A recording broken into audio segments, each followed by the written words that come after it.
Out here in Fulton today, it's got Jeffrey's Performance. Going to teach you something about rims today, and this is something I found out by talking to Vinny Salerno over at Keizer Wheels. Obviously, you can see this rim here in front of us has seen better days. Kevin Root is with us, by the way. Kevin, how are we doing today? I'm doing good. How about you, Doug? Good. And where did this happen, by the way? This happened at Devil's Bowl during their crate 200 lap race they have up there.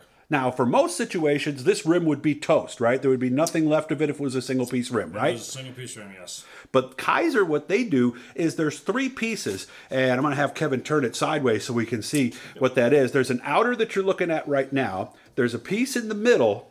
All right, this piece right here, that is called the, let me see, center matrix, okay? Yep. And then there's an inner part that's in the back. Okay, so a rim like this, if it was a single-piece rim, you'd throw it out, right? Absolutely. So what do we do then to save this rim? Well, the nice thing about Keizer is it's a 15-bolt pattern inside here, countersunk holes in it, and pretty simple, actually. They got a 5/16 nut on the outside there, and basically you just unbolt it.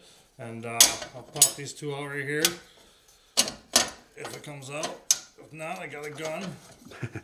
But pretty simple, honestly. Right there's your center matrix now. And then these things are held together by silicone. And now you have yourself a three-piece rim. Okay, so what are the costs of these three pieces here? Because I know the rim goes for $365. The rim's $365. The inners was within the new pricing obviously, but I know I gave you some. I think 110. 110 was what you said. 110 on the inner. The outers are like 195 to 205. Depending on the size, right? Depending on the size, and then the center matrix $70. Okay, so what would we do now? We would obviously order an outer. Outer. Obviously, we'd order an outer. This is a 10-4, so it's 10-4, so it's a left front, so it's a 6-inch outer. Okay. That's how we do it. So how long does it take to get those usually?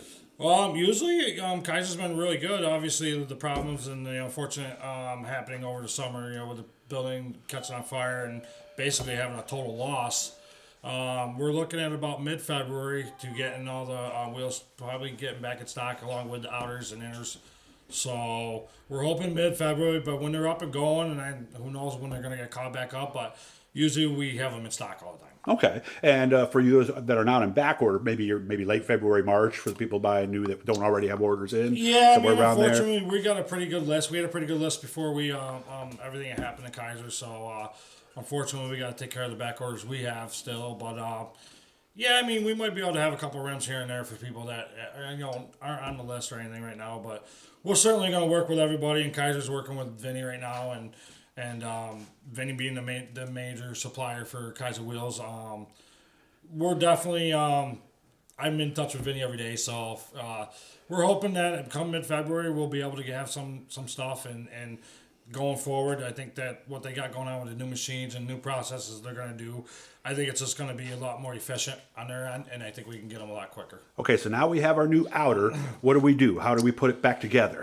Basically, you're going to take a new outer, we have a new wheel right here, obviously, which is very rare that we have a wheel in stock right now, but it's a 12.6 if anybody wants to know. But so basically, you're going to put the wheels back together just like this. And then you're going to line the holes up. You're going to take the center matrix, put it right back up underneath there, line your holes up, put the holes in it, bolt it all down, and then at the end, when you're all said and done, you're going to silicone it. You can put a bead of silicone around it, and for a tip for everybody that Vinny taught myself, probably put it on a tire machine and spin it really slow to put your silicone on. Okay. And then take a playing card and take the corner of the playing card and put it right in the center of it, and it'll smooth it out just like nothing, and it won't get stuck on your fingers or anything like that. Why do we need the silicone? Silicone just traps anything else that would get by leak or airwise. So you just put silicone, because if you don't silicone it, it'll leak. Okay. Now the one piece that wasn't on that rim that was broken is something that we'll need. So show me the outer again, and that's a beadlock right there that you have on there. Yep. They make a non-beadlock one, but most of the ones... They do? Yeah, most of the ones racing, they're modified stuff. Some sportsmen might run it for less weight, rotating weight, because they are a little bit lighter than non-beadlocks, but most of the cars have beadlocks on them now. What is the purpose of a beadlock?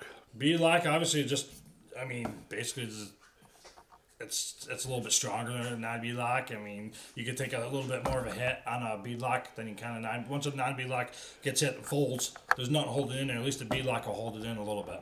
Yeah, and also, if on a little contact, it's the beadlock that will take the damage, not the rim, correct? It depends. The nice thing about these Keizer rims is they give easy, which will save at the end of the day will save you on a lot more parts on your race car. Gotcha. And the other thing I learned from somebody is sometimes there's little, let's say, inconsistencies, like from a little contact. You want to mark that beadlock in the rim so you put it in the same place, don't you? Yeah, a lot of times we'll mark it. Where's the valve stem right there? We'll usually put a mark right here with the beadlock, with the rim, so that when you take the beadlock off, you put it back in the same spot. Because if you do have a bend or something and you take it apart, sometimes they might not meet back up, but as long as you have a mark on it, and most of the time it's marked right where the valve stem is, just for easiness. Yeah, there was a modified driver. I'm not going to mention who it is. He's up and coming. And this happened at Canandaigua. Tim Fuller was there. He was having problems getting the beadlock back on, and he hadn't marked it. Yeah. So is that something you kind of learn as you need to almost? I mean, you've watched and learned, and some guys do it, some guys don't, you know what I mean? But we've always marked them. You know, Vinny's always marked that stuff too, you know what I mean? Just makes it easier. It's going to go on. If it comes off, it's going to go back on the same way as long as you put it on the same way. All right. Obviously, have any questions, come on up here.